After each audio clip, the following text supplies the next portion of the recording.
ओम अज्ञानतिमिरान्धस्य ज्ञानाञ्जन शलाकाय चक्षुरुन्मिलितं येन तस्मै श्रीगुरवे नमः। वाञ्छाकल्पतरुभ्यश्च कृपासिन्धुभ्येव च पतितानां पावनेभ्यो वैष्णवेभ्यो नमः। जय श्री कृष्ण चैतन्य प्रभु नित्यानंद श्री अद्वैत गदाधर शिवासादि गौर वंश। हरे कृष्णा कृष्णा कृष्णा हरे हरे, हरे कृष्ण। हरे राम राम राम हरे हरे। हरे कृष्ण। हाँ, तो कल हम श्री भक्ति विनोद ठाकुर ने किस तरह नवदीप धाम को प्रकाशित किया, किस तरह उन्होंने योग पीठ को प्रकाशित किया है, वो कल हमने जाना। तो आगे हम बढ़ते हैं और अपनी परिक्रमा स्टार्ट करते हैं। तो नवदीप को नवदीप इसलिए कहा जाता है क्योंकि इसमें 9 द्वीप है, 9 आइलैंड है। और हर जैसे भक्ति के 9 अंग होते हैं, वो कौन से हैं? श्रवणम कीर्तनम विष्णु, स्मरणम पाद सेवनम, अर्चनम वंदनम दास्यम सास्यम आत्मनिवेदन। तो इसी को रिप्रेजेंट करते हैं ये 9 द्वीप, जिनमें से सबसे पहला है श्री अंतरद्वीप। अंतरद्वीप जो है वो आत्मनिवेदनम को रिप्रेजेंट करता है। श्री सीमांत द्वीप यानी श्रवणम हियरिंग।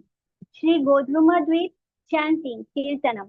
श्री मध्य द्वीप रिमेम्बरिंग स्मरणम। Shri Kola Dwip serving the lord's lotus feet यानी पाठ सेवनम। श्री ऋतुद्वीप वर्शिपिंग अर्चनम। श्री जाहनुद्वीप ऑफरिंग प्रेयर्स यानी वंदनम। श्री मोदरुमा द्वीप यानी एंगेजिंग एज सर्वेंट माने दास्यम। Shri Rudra Dwip serving as a friend साक्ष्यम।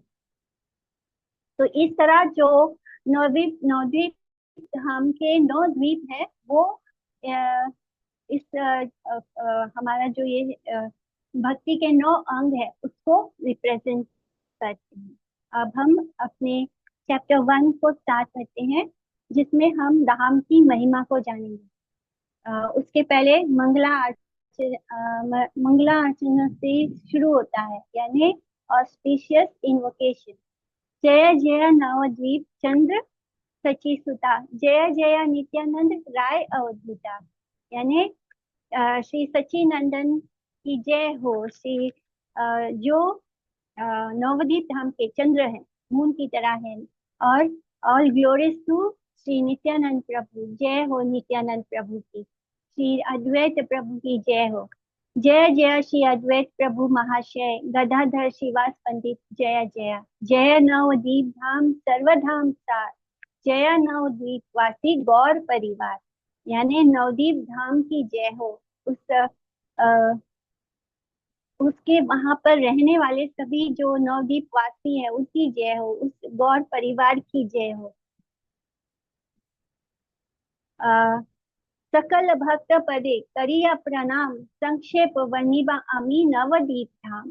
तो श्रीला भक्ति विनोद ठाकुर कह रहे हैं कि मैं सब भक्तों के चरणों में अपना दंडवत प्रणाम करता हूँ और नवद्वीप धाम को ब्रीफली यानी संक्षिप्त में वर्णन करने की कोशिश करता हूँ। नवद्वीप मंडालेरा महिमा अपार, ब्रह्म आदि नहीं जाने वर्ण्य साध्यकार। यानी नवद्वीप धाम की इतनी अपार महिमा है, इतना इनकम्पेयर अतुलनीय उसकी महिमा है कि मैंने उसको एक्सप्लेन करना इम्पॉसिबल है। उसकी महिमा इवन जो ब्रह्मा जी हैं और उनकी तरह जो उनके लेवल पे है, वो भी उसकी महिमा को नहीं जानते हैं। तो मैं कैसे उसको डिस्क्राइब कर सकता हूँ। शेष महादेव आर ऑल्सो अनसक्सेसफुल, यानी महादेव, शिव जी, शेषनाग ये भी नवद्वीप धाम की महिमा को बताने में अनसक्सेसफुल है। यानी इतना इतना उसका महिमा है कि वो बोले भी तो वो नहीं उसको बता पाएंगे। सहस्र वदने शेषा वर्णिते अक्षम, शूद्र जीव आमी किसे हैबा सक्षम। यानी जो शेष है जिनका सहस्र मुख है, उस सहस्र मुख से भी वो लगातार कंटिन्यूसली नवद्वीप धाम की महिमा गाते जा रहे हैं, बोलते जा रहे हैं, लेकिन अभी तक भी वो धाम की महिमा पूरी नहीं हुई। तो मुझ जैसा शूद्र कैसे इस धाम की महिमा को बोल पाएगा। सत्यवते नवदीप महिमा अनंत, देवा देवा महादेव नहीं पाए अंत। यानी truly the glories of Shri Navadeep Dham are unlimited. यानी श्री नवदीप धाम की जो महिमा है वो अनगिनत है, अनलिमिटेड है। इवन महादेव और भगवान और डेमी गॉड, जो देवी देवता है, वो भी उसके बारे में, उसके एंड को नहीं रीच कर पाए हैं। यानी वो गा ही रहे हैं उसकी महिमा, लेकिन उसका कोई अंत नहीं है। अनंत है, महिमा भी अनंत है नवदीप धाम की। तथापि चैतन्य चंद्र इच्छा बलवान से इच्छा वासे भक्त आज्ञा विधान। यानी आज्ञा, आज्ञा विधान। फिर भी चैतन्य चंद्र की इच्छा से, उनकी इच्छा जो बहुत पावरफुल होती है, उसकी उनकी इच्छा से, उनके विश के से एक भक्त भी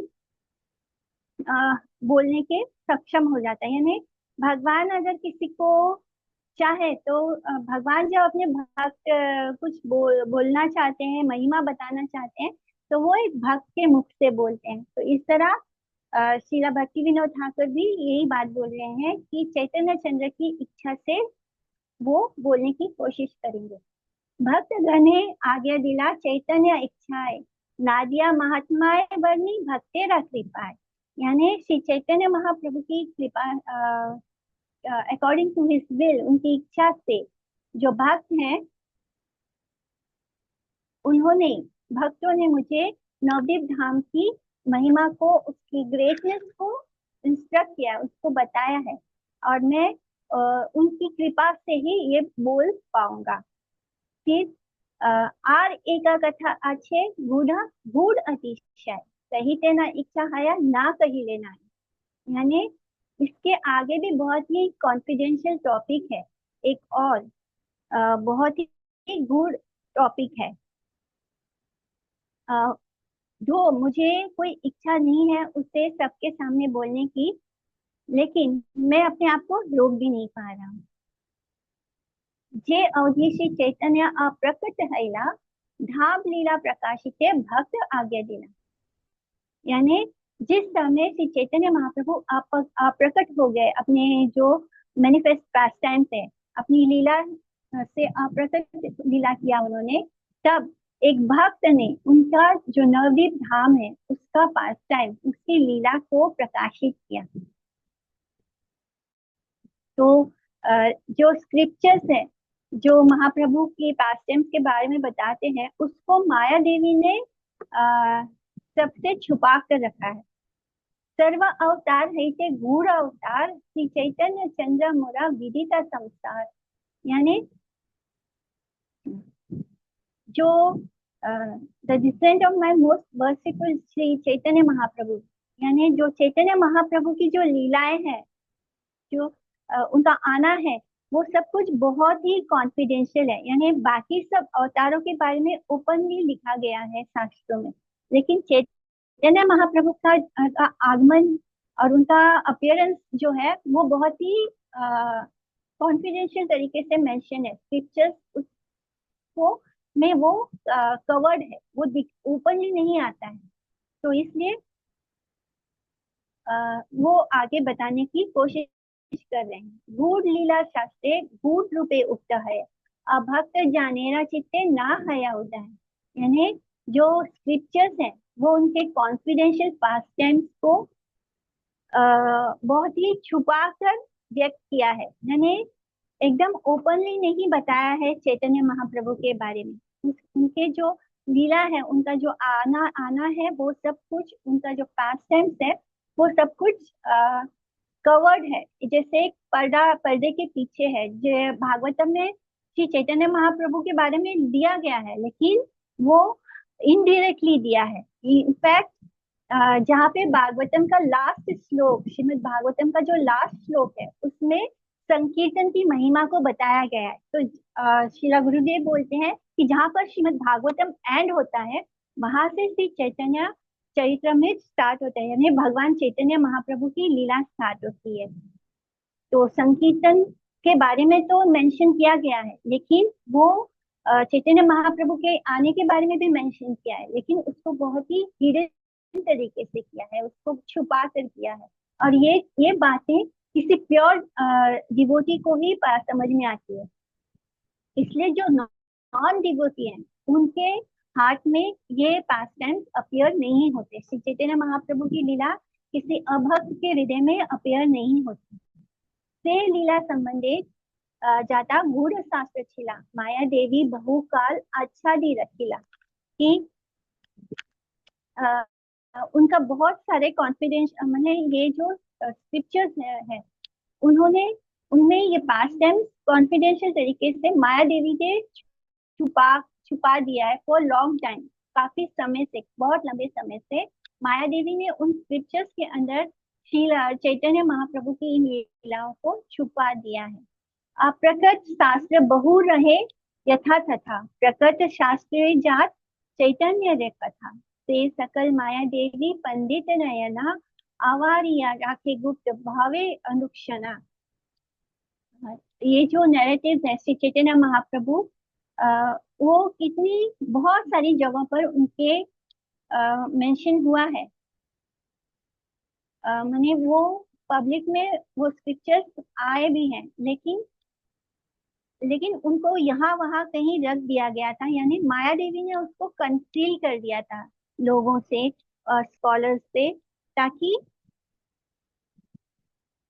वो इतनी आसानी से लोगों तक नहीं पहुंच पाया। लेकिन महाप्रभु की इच्छा से माया देवी ने अब वो कवरिंग हटा दिया है।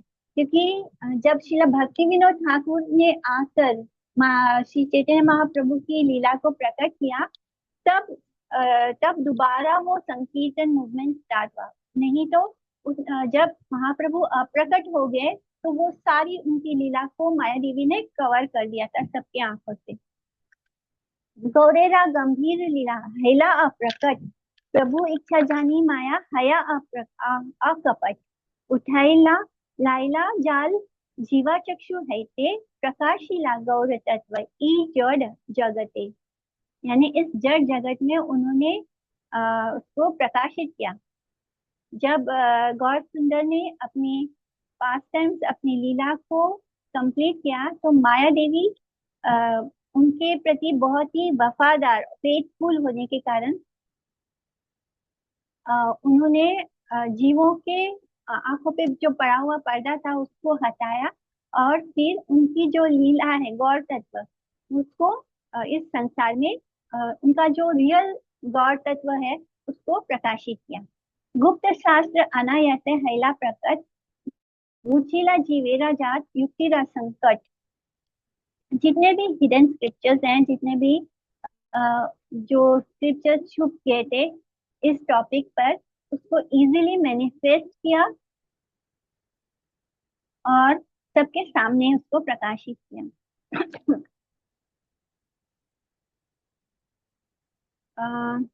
नित्यानंद प्रभु बड़ा ही दयालु प्रभु नित्यानंद राय, गौर तत्व प्रकाशिला जीवे राही आए।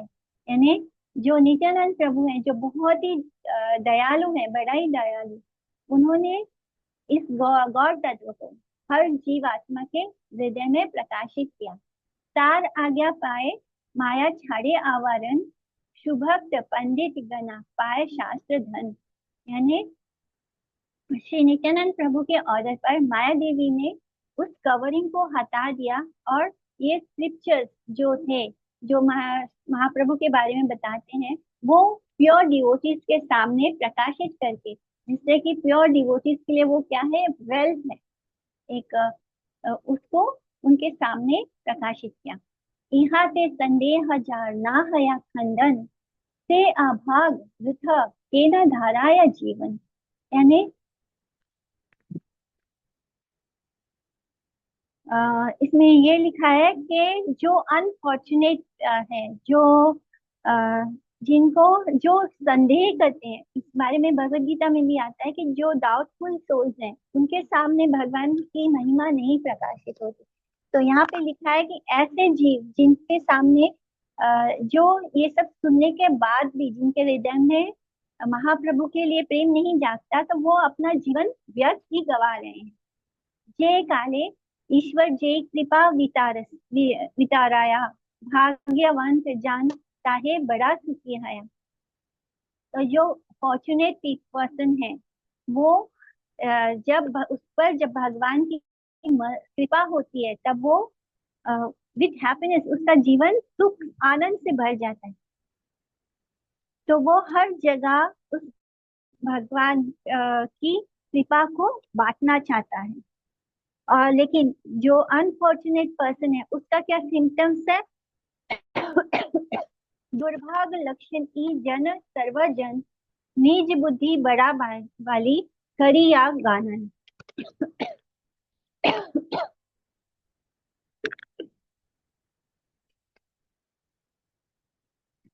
तो हमें ये समझना चाहिए कि जो व्यक्ति अपने आप को बहुत ही इंटेलिजेंट समझता है वो एक्चुअली में सबसे ज्यादा अनफॉर्चुनेट है। क्योंकि जब आपके पास बहुत ज्ञान होता है तो आप प्रेम की भाषा को नहीं समझ पाते। ज्ञानी व्यक्ति अपने ज्ञान पर गर्व करता है जिस कारण उसके सामने भगवान की जो लीला है वो मैनिफेस्ट नहीं होती है। इसलिए कहा गया है कि जो अपने आप को बहुत मोस्ट इंटेलिजेंट ऑफ ऑल, जो ये सोचता है कि I am the most intelligent of all, is the most unfortunate of all. ईश्वरेरा कृपा नहीं कराया स्वीकार, कुतर्क मायर गढ़ते बड़े बराबर बार बार। यानी अ, ऐसा व्यक्ति भगवान की कृपा को स्वीकार नहीं करता और माया के इस जाल में, इस गड्ढे में बार बार गिरता है अपने फॉल्स ईगो के कारण। एशो ही करीला जीवा छाड़ कुटी नीति, निर्मल गौरांग प्रेम लाह करी पाती। कब ओ लिविंग एंटिटीज ऑफ कलयुग, यानी के आओ हे कलयुग के जीव और अपनी जो डुप्लिसिटी है उसको, उसका त्याग करो। कूटनीति, डुप्लिसिटी यानी कूटनीति, उसका त्याग करो। और जो ये प्रोसेस दिया गया है गौरांग प्रेम का उसको स्वीकार करो और उसे अचीव करो। ई बलि नित्यानंद डाके बार बार, तब उनका दुर्भाग्य जना ना करे स्वीकार। यानी नित्यानंद प्रभु बार बार बोल रहे हैं, पुकार रहे हैं कि हे जीव आप आओ और श्री गौरांग प्रेम को स्वीकार करो, उसको एक्सेप्ट करो। लेकिन जो दुर्भाग्य जन है, जिनका दुर्भाग्य है, जो अनफॉर्चुनेट सोल है, वो इसको अस्वीकार करते हैं। केना जे एमना प्रेमी करे अनादार, विचार करिया देखा हैया तत्पर।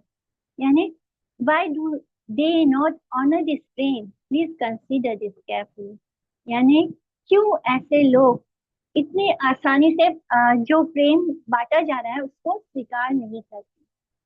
सुख लागी सर्व जीवा नाना युक्ति करे, तर्क तर्क करे योगा करे संसार भी करे। यानी इस मटेरियल वर्ल्ड में हर जीवात्मा क्या चाहता है? सुख चाहता है। वो लॉजिक के थ्रू दे या फिर जो मेंटल स्पेकुलेशन है उसके द्वारा तर्क देकर, योग करके संसार को अपने भीतर वो जीना चाहता है। इसी संसार में रहकर वो हैप्पीनेस ढूंढ रहा है। तो भागवतम क्या कहता है कि आप अगर इस संसार में सुखी होना चाहते हैं तो इस संसार में सुख को मत ढूंढिए। लेकिन हम सब जीवात्मा क्या कर रहे हैं? हम इसी संसार में सुख को ढूंढने की कोशिश कर रहे हैं, जो कि एक मृत्यु लोक। सुख लागी संसार छड़िया बने जाए, सुख लागी युद्ध करे राजाए राजाए। यानी ये सुख ही पाने के खातिर लोग क्या करते हैं? इस संसार को छोड़कर वन में भी चले जाते हैं, सब त्याग देते हैं। किस लिए? क्योंकि उन्हें सुख चाहिए। सुख लागी संसार छड़िया बने जाए और सुख लागी युद्ध करे राजाए राजा। दो राजा एक दूसरे से युद्ध क्यों करते हैं? सुख की लालसा में। सुख लागी कामिनी कनक पाछे धाए, सुख लागी शिल्प आर विज्ञान चालाए। यानी सिर्फ हम इस संसार में सुख, हैप्पीनेस पाने के कारण लोग कामिनी यानी वेमन के पीछे भागते हैं, कनक यानी सोने के पीछे, वेल्थ के पीछे भागते हैं। ये सुख के खातिर हम आर्ट में अपनी खुशी ढूंढते हैं, हम साइंस में अपनी खुशी को ढूंढने की कोशिश करते हैं। तो ये किस लिए करते हैं? सुख के लिए। सुख लाके सुख सुख छाड़े क्लेश शिक्ष करे, सुख लागी आर्नो मध्य ते डूबे मारे। यानी हम सुख पाने की लालसा में ही अपने सारी इच्छाओं का त्याग कर देते हैं। हम ये सब दुख को सहना सीख जाते हैं, किस लिए? ताकि हम सुखी से शांति से जी पाए। हमें शांति क्यों चाहिए होती है? हम सुख को महसूस करना चाहते हैं इसलिए। और कुछ लोग सुख के लिए क्या करते हैं? आत्म खुद खुशी कर लेते हैं, यानी वो भी खुद खुशी में बोलते हैं, तब वो उसमें खुशी होती है, खुद की खुशी ढूंढने के लिए लोग सुसाइड भी कर लेते हैं। It means we want happiness in everything. Whatever we are doing, we are seeking it for happiness. Nityanand बले डाकी दू हता तुलिया, ऐसो जीव कर्म ज्ञान संकट छड़िया। यानी नित्यानंद प्रभु दोनों हाथ ऊपर उठाकर क्या बोल रहे हैं कि हे जीव, कम, यानी मेरे पास आओ। अपनी सारी चिंता, अपनी सारे परेशानियों का, अपने कर्म का, अपने ज्ञान का, जो भी डिफिकल्टीज है, जो भी वरीज है, उसको पीछे छोड़कर मेरे पास आओ। और क्या बोलना है हमें? बस हरे कृष्णा बोलना है। सुख लागे चेष्ट तवा आमी ताहा दिवा, तार विनिमय आमी किछु ना Laiba. I will easily give you the happiness for which you are enduring so much, and I will take nothing in return. यानी मैं तुम्हें इतनी आसानी से वो सारा सुख, वो सारा आनंद दे दूंगा जिसके लिए तुम इतना कोशिश कर रहे हो, इतनी मेहनत कर रहे हो, और बदले में मुझे कुछ भी नहीं चाहिए। कष्ट नाई व्यास व्यय नहीं ना पावे अयतन, श्री गौरांग बलि नाचा नाही का भवन। और तुम्हें कोई इस प्रोसेस में, जो भक्ति का ये प्रोसेस है, वो बहुत ही सुखदायी होता है। इसमें तुम्हें कोई डिफिकल्टी नहीं आएगी, तुम्हें तुम्हें तुम्हारा कोई खर्च नहीं होगा, no expenses, you will not have to tolerate and die of suffering. यानी हमें कोई सफरिंग भी नहीं झेलना है। हमें जैसे मटेरियल वर्ल्ड में हमें दिन रात काम करना पड़ता है, तब जाके पैसे आते हैं, और फिर उन पैसों से हम अपने सेंस ग्रेटिफिकेशन के लिए चीजें खरीदते हैं। मतलब ये प्रोसेस इतना आसान नहीं है। कई कई लोगों को जॉब ही नहीं मिलता, पैसे ही नहीं आते, तो ये प्रोसेस कितना डिफिकल्ट है। लेकिन इस रास्ते में नित्यानंद प्रभु बोलते हैं कि तुम्हें बदले में कुछ भी डिफिकल्टी नहीं है, तुम्हें कुछ देना भी नहीं पड़ेगा, तुम्हें कोई सफरिंग भी नहीं है, कोई कष्ट नहीं उठाना पड़ेगा। सब कुछ छोड़कर बस क्या करना है हमें? Simply sing the name of Shri God Hari and dance. बस हरि नाम करो और हरि के लिए नाचो। जे सुख अमिता दिबा तार नाई सम, सर्वदा विमलानंद, विमल आनंद नहीं तार भ्रम। ऐसा सुख, इसका कोई अंत ही नहीं है। इस संसार में हर सुख का अंत है, लेकिन मैं तुम्हें ऐसा सुख दूंगा जिसका कोई अंत नहीं है, जो अनंत है। और ये हैप्पीनेस आपके जीवन को पूरी तरह आनंद से भर देगा, जिसमें कोई इल्यूजन नहीं होगा, कोई भ्रम नहीं होगा। लेकिन जो अनफॉर्चुनेट सोल है, जो दुर्भाग्य, जिनका दुर्भाग्य है, वो कैसे है? ई रूपे प्रेम याचे नित्यानंद राय, अभाग कर्म दोषे ताहा नहीं छन। तो इस तरह नित्यानंद प्रभु चाहते हैं कि वो सबको ये गौर प्रेम बांट दे, जो बहुत ही रेयरली अचीव होता है। श्री ब्रह्मा जी भी जिसको नहीं पा सके, कृष्ण प्रेम ब्रह्मा जी भी नहीं पा सके, और भी बहुत सारे जिन जो ऐश्वर्य भाव में होते हैं, वो लोगों के लिए भी ये बहुत कठिन है कृष्ण प्रेम बांटना, जिसे नित्यानंद प्रभु दोनों हाथों से लुटा रहे हैं और चाहते हैं कि सब आकर उसे ग्रहण करें। लेकिन कुछ लोगों का दुर्भाग्य है, या उनका अपना पास्ट एक्टिविटीज है, पूर्व कर्म है, जिसके कारण वो इस प्रेम को स्वीकार नहीं कर पा रहे। तो प्रेम कब स्वीकार होगा? जब हमारे पास उतनी सुकृति होगी।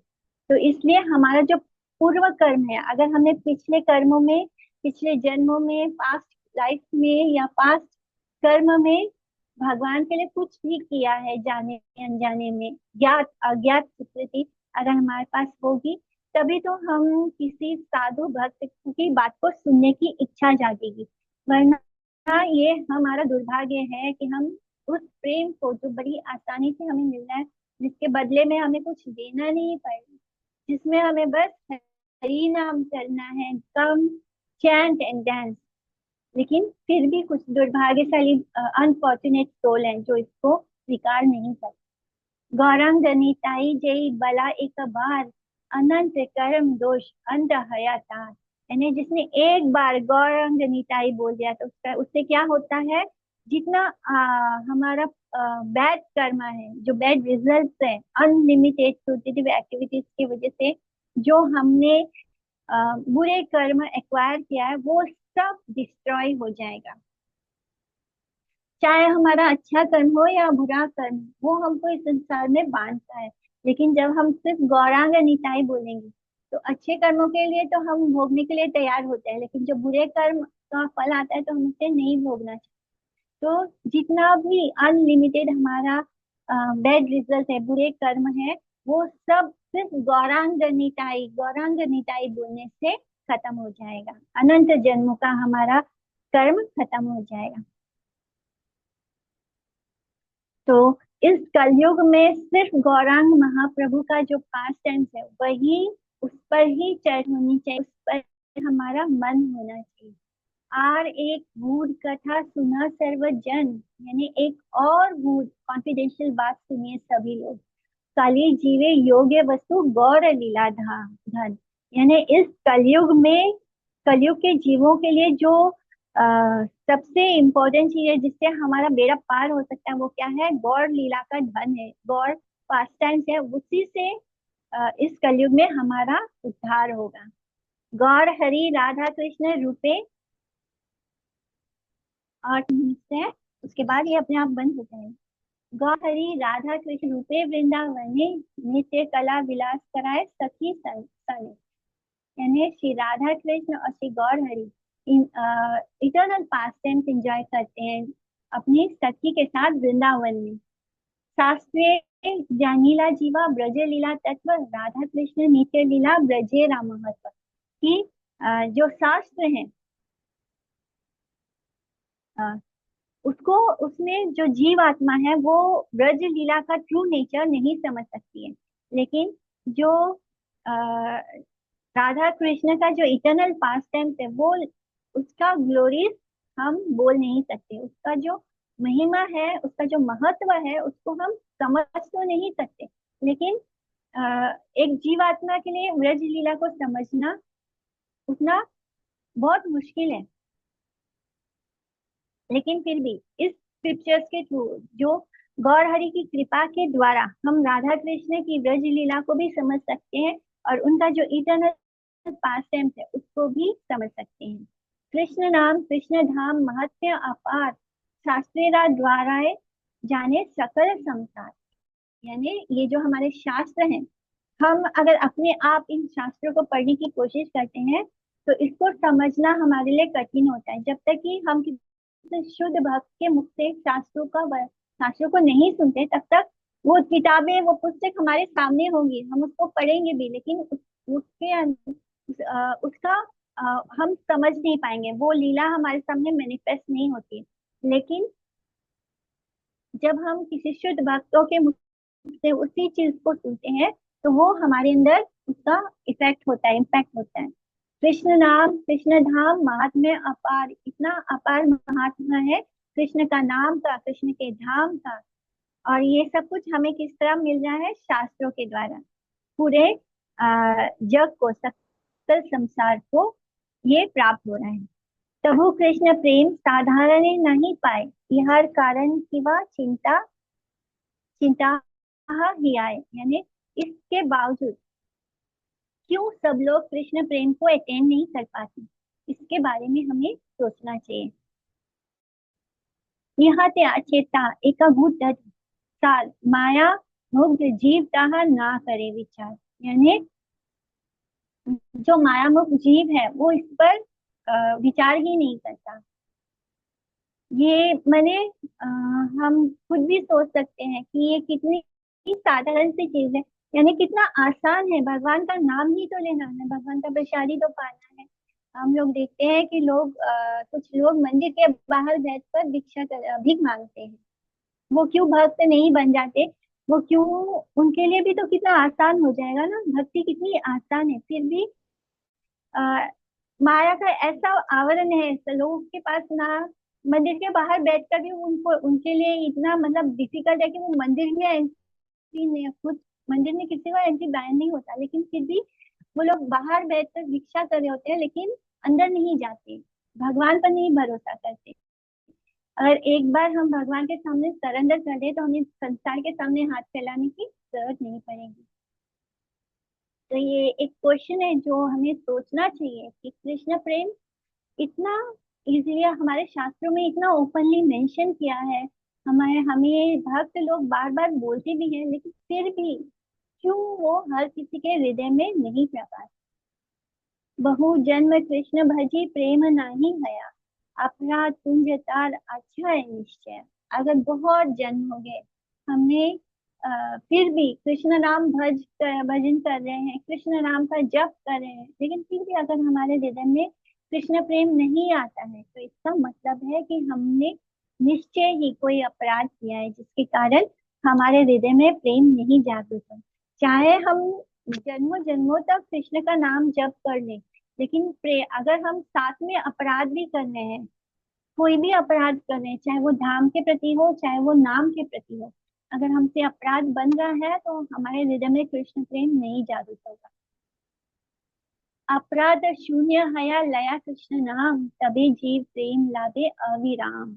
यानी अगर हम अपराध शून्य होकर भगवान कृष्ण का नाम लेंगे, तभी ये जीवात्मा कृष्ण प्रेम का लाभ उठा सकती है, वो भी अविराम, यानी जिसमें कंटिन्यूसली हमें कृष्ण प्रेम बिना किसी ऑब्स्टिकल्स के प्राप्त होगा।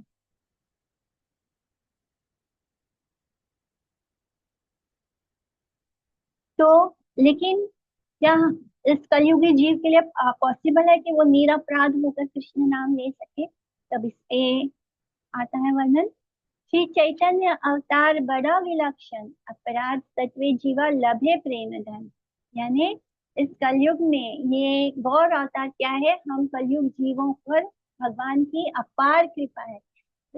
जो चैतन्य महाप्रभु और नित्यानंद प्रभु है, उन्होंने जगाई और माधाई पर किस तरह कृपा की थी, यानी इतने बड़े पापियों पर भी भगवान की ऐसी कृपा हुई कि वो भक्त बन गए। तो इस कलयुग में अगर हम कृष्ण का नाम जपते हैं और अपराध करते हैं तो हमें कृष्ण प्रेम नहीं प्राप्त हो, लेकिन हम गौर निताई का नाम जप करते हैं और क्योंकि अपराध फिर भी हो रहा है, तब भी हमें प्रेम प्राप्त हो जाएगा।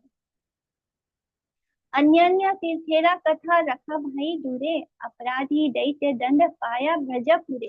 यानी और होली प्लेसेस के बारे में तो छोड़ दो, लेकिन ब्रज धाम में जो डेमन्स थे, जो असुर थे, जिन्होंने अपराध किया था, उनको कितना पनिश किया गया था, लेकिन नवदीप धाम में यानी अ, चैतन्य महाप्रभु और नित्यानंद प्रभु ने जगाई मधाई जैसे अपराधियों को भी कृष्ण प्रेम दे दिया बदले में, उन्हें कोई सजा नहीं दी।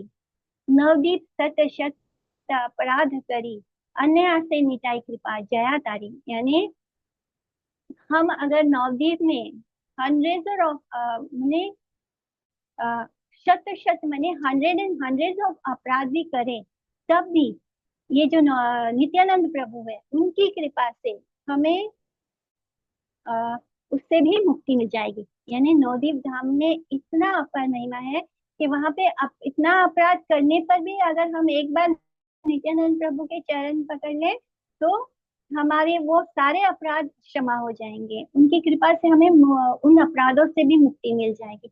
इसलिए नवदीप धाम की इतनी महिमा है। आ, हेना नवदीप धाम जे गौड़ा मंडले, धन्य धन्य से देश ऋषि गण बले। तो ऋषि गण भी नवदीप धाम की इतना गुणगान करते हैं, इतना उसकी ग्लोरी बोलते हैं। हेना नव जीते भाई जहार वसती, बड़ा भाग्यवान से ही लभे कृष्ण रति। तो जो भी नवदीप धाम में रिसाइड करता है, वहां पर रहता है, वो एक्सट्रीमली फॉर्चुनेट है, यानी बहुत ही बड़ा भाग्यवान है। उसे बड़ी ही आसानी से कृष्ण के प्रति रति और प्रेम प्राप्त हो जाता है। The result of going to Navadwip Dham, यानी नवदीप जाने का क्या रिजल्ट होता है? नवदीपे जेबा कबू कराया गमन, सर्व अपराध मुक्त हया से ही जन। जितने भी हमारे अपराध हैं उन सब से हम मुक्त हो जाएंगे अगर एक बार नवदीप धाम चले जाएंगे। Result of remembering Navdeep Dham, यानी नवदीप धाम का बस स्मरण करने से क्या होता है।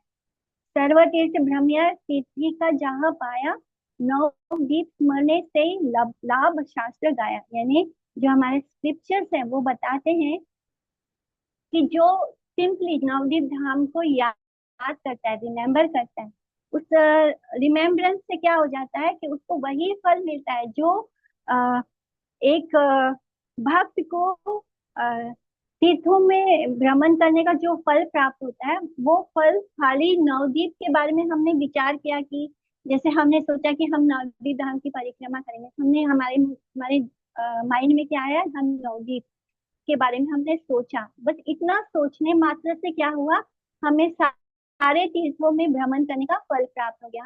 हमने जितने भी तीर्थ है वहां पे हमने उसमें वहां जाएंगे, वहां पे जाकर हम वहां पे रहकर कुछ भक्ति करेंगे या नाम करेंगे, उस तीर्थ को विजिट करने का जो फल प्राप्त होता है, वो फल हमें सिर्फ नवदीप के बारे में स्मरण करने से प्राप्त हो जाता है। अगर हम नवदीप में विजिट करेंगे, वहां जाएंगे, तो क्या होता है, नवदीप दर्शन करे जय जन, जन्मे जन्मे लाभे से कृष्ण प्रेम धन। यानी जो नवदीप धाम जाता है, उससे वहां जाने से क्या होता है, उसको लाइफ आफ्टर लाइफ, जन्म जन्म में कृष्ण प्रेम प्राप्त होता है।